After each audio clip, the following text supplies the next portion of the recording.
तो चूंकि as expertise हम ये जानना चाहेंगे कि हमारे दर्शकों तक एक सही वे में जो है इंफॉर्मेशन जाए कि क्या ये जो टीटीएस है जिसको लोग अभी ठीक से नहीं समझ पा रहे होंगे या पोस्ट कोविड के वैक्सीनेशन के बाद जो कॉम्प्लिकेशंस आ सकती है। अभी तक जो देखा गया है कि अगर हम मृत्यु दर से तुलना करते हैं कि कोविड अगर हुआ और वैक्सीन लगी, अगर हम स्टेरॉयड और ऑक्सीजन को छोड़ दें, बीते कुछ दिनों में जो 35 से 45 की आयु के जो लोग हैं इसमें भी हार्ट की समस्या ज्यादा देखने को मिल रही है।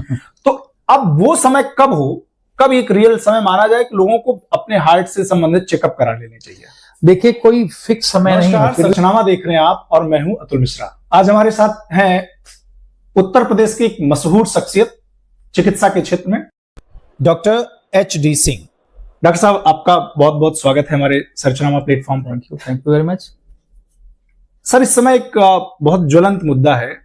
लगातार लोग ये कह रहे हैं कि 2020 में जब कोरोना जैसी महामारी आई उसके बाद लोगों को वैक्सीन दी गई, तो वैक्सीन बनाने वाली संस्था ने अभी हाल ही में ब्रिटेन में कोर्ट में एडमिट किया कि कुछ कॉम्प्लिकेशंस, एक टर्म दिया उन्होंने कि TTS, ये कॉम्प्लिकेशन लोगों में हो सकती है और उसकी वजह से इन फ्यूचर ब्लड क्लॉटिंग और हार्ट की तमाम सारी प्रॉब्लम्स आ सकती हैं।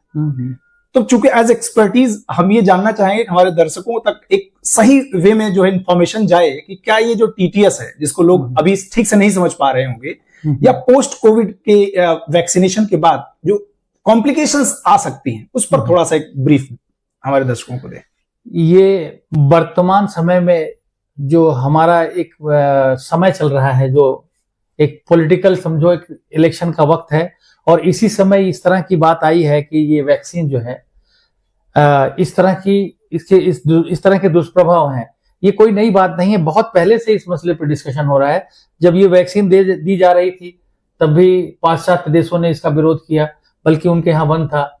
तो ये तमाम चीजें चलती हैं। देखो, कोई भी वैक्सीन हो, कोई भी दवा हो या कोई भी नया शोध होता है तो शुरुआत में वो उसकी स्थिति कुछ रहती है, और जैसे जैसे वक्त गुजरता है, जैसे जैसे उसकी ट्रायल्स बढ़ती हैं, जैसे जैसे वो उपयोग में होता है और लोगों पे उसका असर आता है, तो उसी स्थिति में किसी भी वैक्सीन की, किसी भी दवा का आकलन किया जाता है। तो वर्तमान समय में जो अचानक एस्ट्राजेनेका की वैक्सीन के बारे में कहा गया कि इसमें जो है TT जो है थ्रोम्बोसाइटोपेनिक जो है सिंड्रोम जो हो रहा है, ये एक समय खास में ये बातें आ रही हैं। इसके लिए बहुत पहले से बातचीत हो रही है, लेकिन ये इतनी भयावह है या इतनी हमें बहम में पड़ने जैसी चीज नहीं है जिसके लिए हम बिल्कुल परेशान हो जाएं या हैरान हो जाएं या हमें इस खौफ में आ जाएं कि हमने वैक्सीन लगवाई है तो हमें कोई बहुत घातक बीमारी होने वाली है या हम खतरे में हैं। ये बात ठीक है कि ये एक साइड इफेक्ट है इस वैक्सीन का, लेकिन अभी तक जो देखा गया है कि अगर हम मृत्यु दर से तुलना करते हैं कि कोविड अगर हुआ और वैक्सीन लगी, तो कोविड की जो मृत्यु दर थी वो 1 से 2% देखी गई, ठीक है। और वैक्सीन लगाने पर कंपनियों ने कहा कि अगर 10 करोड़ लोगों को एक वैक्सीन लगती है तो एक आदमी की मृत्यु TTS सिंड्रोम से हो सकती है। तो ये संभावना तो हर चीज से बनी रहती है। हम तुम्हें कहें कि अगर आप गेहूं खाते हैं तो गेहूं खाने का भी साइड इफेक्ट है। दवाइयां तो छोड़ दो, चाहे एलोपैथ हो चाहे कोई भी ड्रग होती है, अगर किसी ड्रग का इफेक्ट होता है तो किसी भी ड्रग के इफेक्ट के साथ साथ ही उसका साइड इफेक्ट होता है। जैसे क्रिया प्रतिक्रिया जानते हैं ना, जी। उसी तरह से अगर हम कोई भी दवा खाते हैं, एलोपैथ में तो कोई भी दवा अगर दी जाती है तो उसका जो उसके पीछे जो लीफलेट लगा रहता है उसमें बाकायदा लिखा रहता है कि ये दिक्कत होती है। जैसे अब हम आपको गेहूं खिलाएं तो आपको गेहूं से एलर्जी हो सकती है, आपको डायरिया लग सकता है, आपको नौजिया हो सकती है, आपको वोमिटिंग हो सकती है, आपको पेट में क्रैम्प हो सकते हैं, है ना, जी। तो ये साइड इफेक्ट ही तो है गेहूं का। लेकिन तो क्या हम खाना छोड़ देते हैं? मरने का डर पूरी दुनिया को है, लेकिन पाप करना कोई नहीं छोड़ता, जी। तो मित्रों, मैं आप जो है मित्र के माध्यम से पूरे अपने सुनने वालों को ये बता देना चाहता हूं कि ये वैक्सीन जो है सिर्फ जान बचाने के लिए थी, और कोई भी वैक्सीन निरापद नहीं होती है। उसका साइड इफेक्ट होता है, उसके साइड इफेक्ट के बारे में लोग चर्चा भी करते हैं, देश जहान में तरह तरह के फोरम बने हैं, उसके बारे में बात होती है। तो कंपनी ने आकर के खुद मतलब माना है कि इस तरह की चीजें होती हैं, और इससे कोई डिनाई नहीं कर सकता नहीं होती है। लेकिन जब 10 करोड़ लोगों में से एक को ये दिक्कत होती है, एक मौत हो सकती है, तो आप इस चीज से खौफजदा ना हो। बिल्कुल सर, साइड इफेक्ट तो हर चीज के होते हैं, और जो है इस साइड इफेक्ट से हमें इतना परेशान हैरान होने की जरूरत नहीं होती है। होता है, मैं आपको बताऊं कि कोविड टाइम में शुरुआत की जो मौतें हार्ट अटैक से हुई, वो तो थ्रोम्बोजेनेसिस से ही हुई ना जी। थ्रोम्बस बना, कोरोनरी आर्टरी ब्लॉक हुई, हार्ट अटैक हुआ, मर गया। बिल्कुल, कोरोना थ्रोम्बोजेनेसिटी तो कोविड से भी थी और इस वैक्सीन से भी है। तो उसकी मृत्यु दर 1 से 2 करीब 2% देखी गई, और यहां तो 10 करोड़ में से एक आदमी को इस तरह की घटना हो रही है। बिल्कुल सर, जैसे आईसीएमआर ने भी अपने रिसर्च में ये कहा कि ठीक है, जो मृत्यु दर जो है विदाउट मतलब वैक्सीनेशन की हो रही थी, उसकी अपेक्षा जो वैक्सीन लेने के बाद जो मृत्यु दर थी वो कम हो गई। तो जाहिर सी बात है, हमारे पास उस समय ऐसा मतलब इसको विकल्प के तौर पर ये देखना ही था कि वैक्सीनेशन एक बेहतर विकल्प है। बिल्कुल, एक ऐसा समय जहां पूरी दुनिया खौफ में जूझ रही हो। अरे ये तो मतलब आपको समझो कि डूबते का तिनके का सहारा था। बिल्कुल, आज तक अगर हम स्टेरॉयड और ऑक्सीजन को छोड़ दें या सिम्टोमेटिक ट्रीटमेंट के अलावा छोड़ दें, तो कोविड में कोई भी ऐसी एंटीवायरल, कोई भी एंटीबायोटिक, कोई भी मल्टीविटामिन, कोई भी ऐसी चीज सत्यापित पूरी तरह से नहीं हो पाई है कि कौन सी दवा कोविड में कारगर होती है। तो जब कोविड में कारगर कोई चीज नहीं थी तो यूज क्यों हुई, और यूज हुई तो थोक से हुई। कुछ लोग तो दवा की एक्सेस की वजह से कुछ मॉर्टिलिटीज हुई। बहुत सारी, मैं आपको बताऊं कि बहुत सारी जो है मौतें देखी गई हैं जो डर की वजह से हुई, ओवर ट्रीटमेंट की वजह से हुई, मिसमैनेजमेंट की वजह से हुई। लेकिन अगर आप देखोगे कि डूबते को अगर तिनके का सहारा था तो वैक्सीन थी। वैक्सीन की वजह से ही आज जो एक मेजॉरिटी हम जो लोग जो है हेल्थ एंजॉय कर रहे हैं उसी की वजह से है।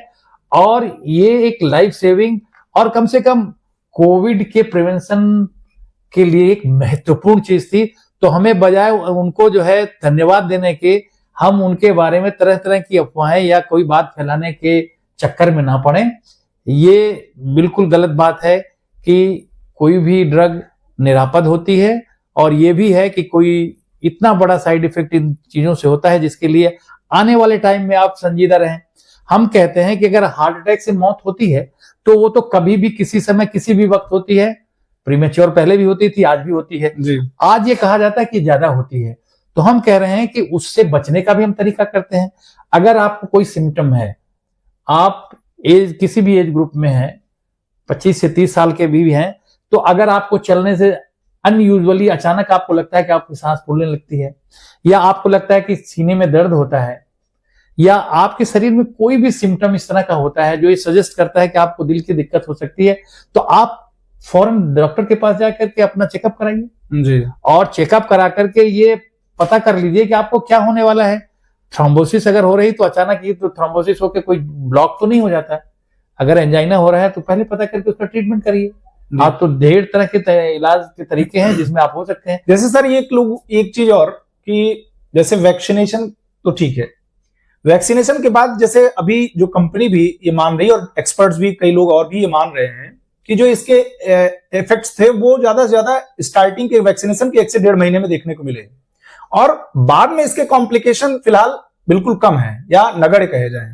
तो आपका क्या मानना है? जो फिर मैंने कहा कि कोई भी चीज जब शुरू होती है ना तो उसके बारे में निष्कर्ष निकालने के लिए वक्त चाहिए होता है।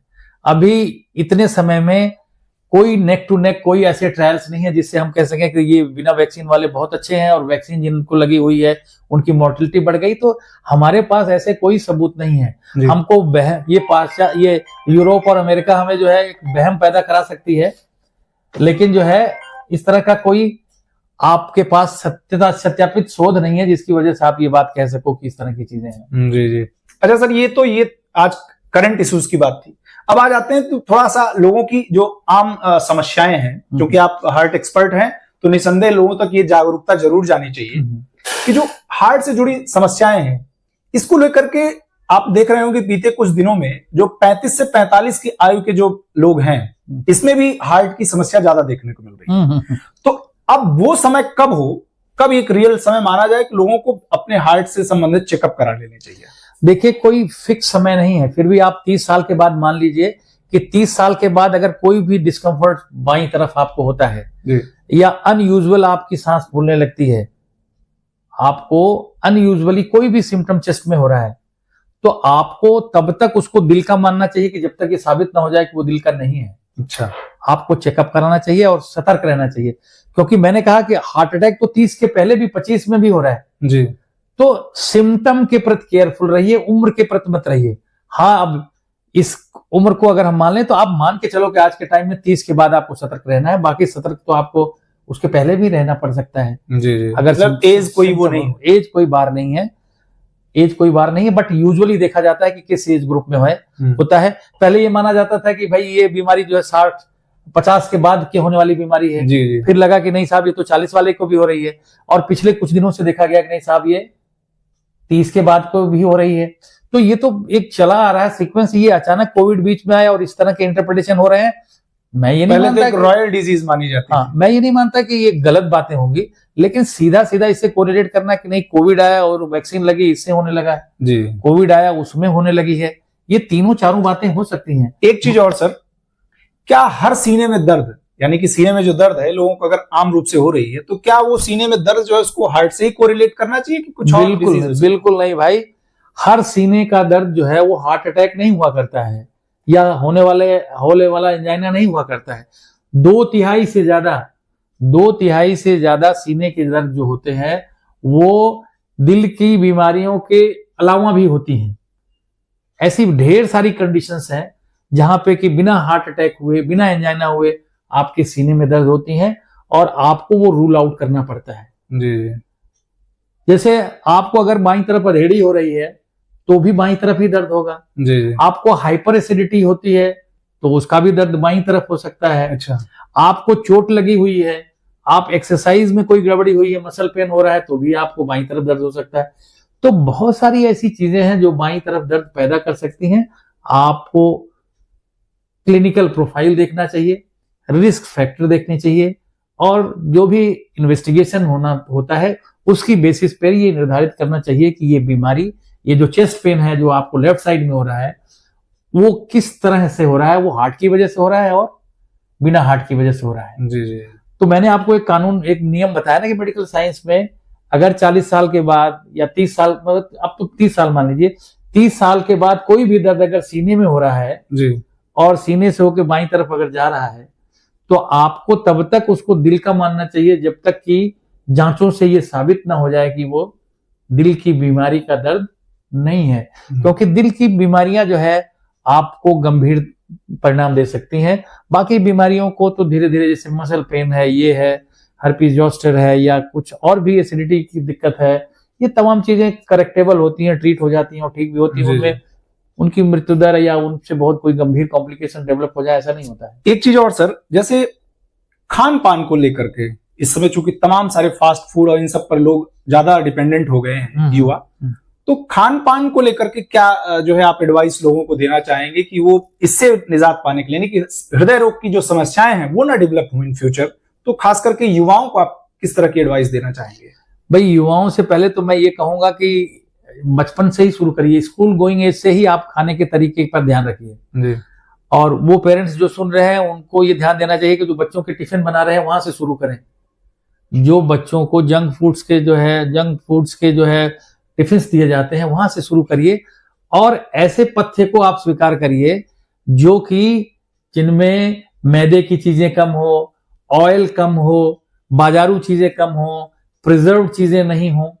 तो ये जो बच्चों में प्रिवेंट कर रहे हैं वही जवानों में भी प्रिवेंट करना है कि आप प्रिजर्व फूड खाने से बचिए, जंक फूड खाने से बचिए, एक्सेसिव बाहरी पेय पदार्थों को पीने से बचिए, एक्सेस खाने से बचिए। अगर स्कूल गोइंग एज से आप अगर मोटे हैं जी, तो मोटापा तो दिल का दुश्मन है, तो आपको स्कूल गोइंग बचपन, यंग एज, एडोलेसेंट से लेकर के कभी भी हो, मोटापे से आपको निजात पाना होगा। जी। आपको ये ध्यान रखना पड़ेगा कि आपके कमर का घेरा जो है कभी भी सीने के घेरे से ज्यादा ना हो। अच्छा, मोटापा जो है एक बहुत बड़ा रिस्क फैक्टर है हार्ट का। कमर का घेरा जो है, कमर का घेरा सीने के घेरे से कम ही होना चाहिए, ज्यादा नहीं होना चाहिए। मतलब V-शेप बॉडी। मतलब अगर हम और थोड़ा सा तरीके से कहें तो सीने और सीने की जी। सीने की जो अगर डायमीटर हम कहें, हाँ। अगर हम सीने के निप्पल्स लेवल पे लें, तो इसका जो सरकमफ्रेंस है, इसका सरकमफ्रेंस अम्बलाइकस के लेवल पे लिए गए पेट के सरकमफ्रेंस से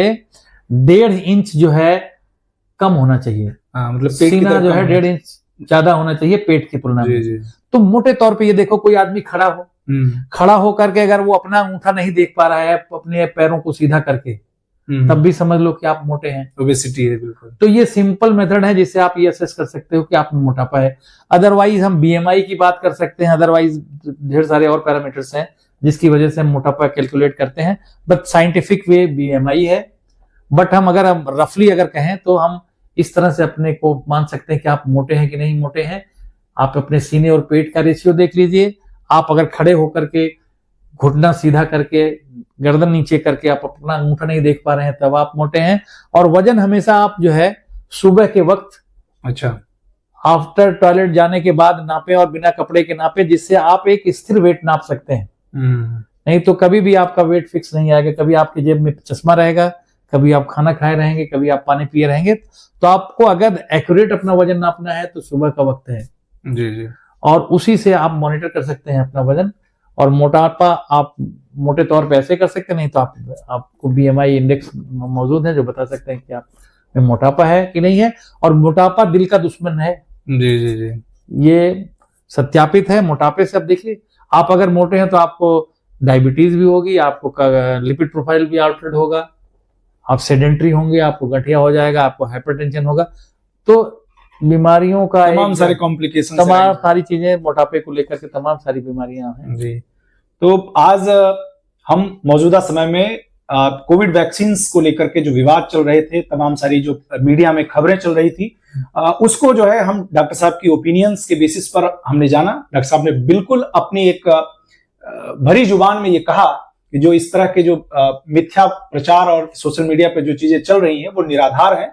फिलहाल कोविड वैक्सीनेशन के कारण लोगों में इस तरह की समस्याओं का आना, इस तरह की एक तरह से कहें तो पॉलिटिकल चीजें आपको दिख रही हैं। फिलहाल ऐसी कोई डर की बात नहीं है कि कोविड वैक्सीनेशन से आने वाले समय में आपको कोई मेजर कॉम्प्लिकेशंस देखने को मिलेंगे। आज हमारे साथ जुड़े थे Krishna heart care and infertility centre Jaunpur से डॉक्टर एच.डी. सिंह जी, जो कि विशेषज्ञ हैं कार्डियोलॉजिस्ट डिपार्टमेंट के। सर, आपका बहुत बहुत आभार। Thank you very much. और मुझे अच्छा लगा कि आप मेरे पास आए और ये मेरी बातें लोगों तक जाए, और जो है इस तपती धूप में लोगों को कम से कम ये तो बहम न पाल के लोग बैठे कि हमको आने वाले समय में कोविड या कोविड वैक्सीन की वजह से गंभीर परिणाम भुगतने पड़ेंगे। जी। Thank you very much for this. आभार सर।